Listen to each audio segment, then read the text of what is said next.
ফ্যামিলিতে বাচ্চা আছে, আমার ছোট পোলা আছে, আমি লেখাপড়ার জন্য এত টাকা খরচ করে গেছি স্যার, কিন্তু কোনো টাকা উঠাতে পারি নাই। আমরা 10 জন দেশ একসাথে গাড়ি জোরপূর্বক দেশে পাঠাতে হয়েছে। কি বলবো, এবার আমার পরিবার কিভাবে চলে, আমার টাকা দিয়ে পরিবার চলে। মানববন্ধনে দাঁড়িয়ে কেঁদে ফেললেন মালয়েশিয়া থেকে চাকরি হারিয়ে ফিরে আসা সিলেট সুনামগঞ্জের আক্তার হোসেন। 6 লাখ টাকা খরচ করে দেশটিতে গেলেও ভিসার মেয়াদ 9 মাস বাকি থাকতেই তাকে দেশে পাঠিয়ে দেয় প্রতিষ্ঠান। ঋণ করে 5.5 লাখ টাকা নিয়ে একই প্রতিষ্ঠানে গিয়েছিলেন মুন্সিগঞ্জের সাইফুল ইসলাম। সুদে আসলে সেই টাকা এখন 8.5 লাখ টাকা হয়েছে, কিন্তু ঋণ পরিশোধের আগেই দেশে ফিরতে বাধ্য হন। সুদের টাকা বাড়তে থাকে, এদিকে ফ্যামিলি থেকে চাপ দিতে থাকে, ওদিকে কোম্পানি থেকে আমাদের কিছু করে না। আক্তার ও সাইফুলের মতো ভাগ্য পড়েছে 4 শতাধিক কর্মীর।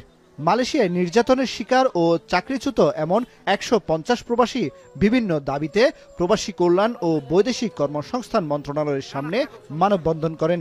দেশে ফেরা কর্মীদের বকেয়া বেতন পরিশোধ, ক্ষতিপূরণ আদায় ও দেশটিতে অবস্থানরত কর্মীদের নিরাপত্তা দাবি করেন তারা। হাত ক্যাশ 6 লাখ টাকা নিছে এই এজেন্সির লোকেরা, আর এইভাবে এমনি নিয়ে আরো 1.5 লাখ 7.5 লাখ টাকা খরচ করে দিছি।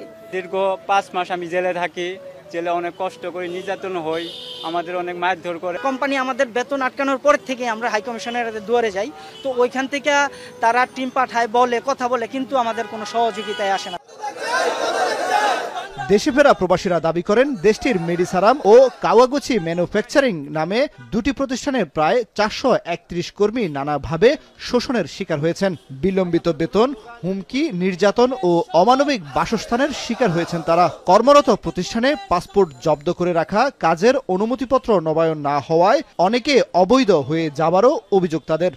আমরা 2023 সাল থেকেই এই বাংলাদেশ হাই কমিশনে বারবার আমরা গেছি, এইখানে তারা কোনো ধরনের সাহায্য সহযোগিতা আমাদের করে নাই। ওনারা যদি আগামী 7 দিনের মধ্যে এটার জন্য কোনো গুরুত্বপূর্ণ কার্যকরী পদক্ষেপ না নেয়, পরবর্তীতে আমরা কঠোর কর্মসূচির মধ্যে যাব।